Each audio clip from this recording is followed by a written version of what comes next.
அண்மை செய்தி. திருத்தணியில் பட்டா கத்தியால் வடமாநிலத்தவரை சிறுவர்கள் தாக்குதல் நடத்திய சம்பவம் தொடர்பாக மேலும் ஒரு பிரிவில் வழக்கு பதியப்பட்டுள்ளது.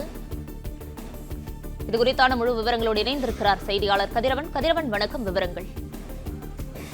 திருத்தணி ரயில்வே அருகே சூரஜ் என்ற இளைஞர் மீது, வடமாநில இளைஞர் மீது கொடூரமான தாக்குதல் செய்யப்பட்ட வீடியோ காட்சிகள் சமூக வலைதளங்களில் வெளியானது.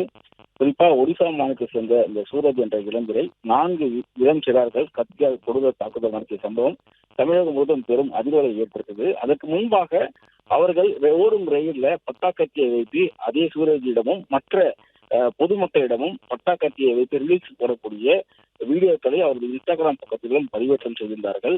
2 நாட்களுக்கு முன்பாக இந்த வீடியோ காட்சிகள் அவர்கள் பதிவேற்றம் செய்திருந்த நிலையில அது தொடர்பாக தற்போது ரயில்வே போலீசார் வழக்கு பதிவு செய்திருக்கிறார்கள். திருத்தணி ரயில் நிலையம் அருகே வடமாநில நபரை வெட்டிய விவகாரத்தில் ரயில்வே கத்தியால் ரிலீஸ் எடுத்ததனால அரக்கோணம் ரயில்வே போலீசார் வழக்கு பதிவு செய்திருப்பதாகவும், ஆயுத தடை சட்டம், ரயிலில் பயணியை அச்சுறுத்தல், மிரட்டல் உள்ளிட்ட 5 பிரிவு கீழே வழக்கு பதிவு செய்யப்பட்டதாகவும் தெரிவிக்கப்பட்டிருக்கிறது.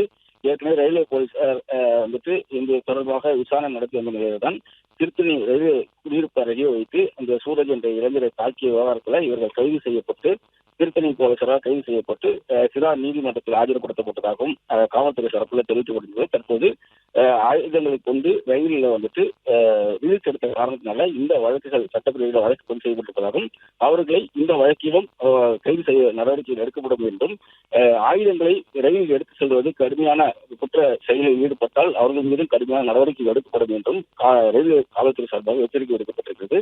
தற்போது 4 பேர் மீதும் இந்த வழக்குகள் பதிவு செய்யப்பட்டிருப்பதாகவும், ஆயுத தடை சட்டம், ரயில்வே பயணியை அச்சுறுத்தல் மற்றும் 5 வழக்கு பதிவு ரயில்வே போலீசார் தெரிவிக்கிறது.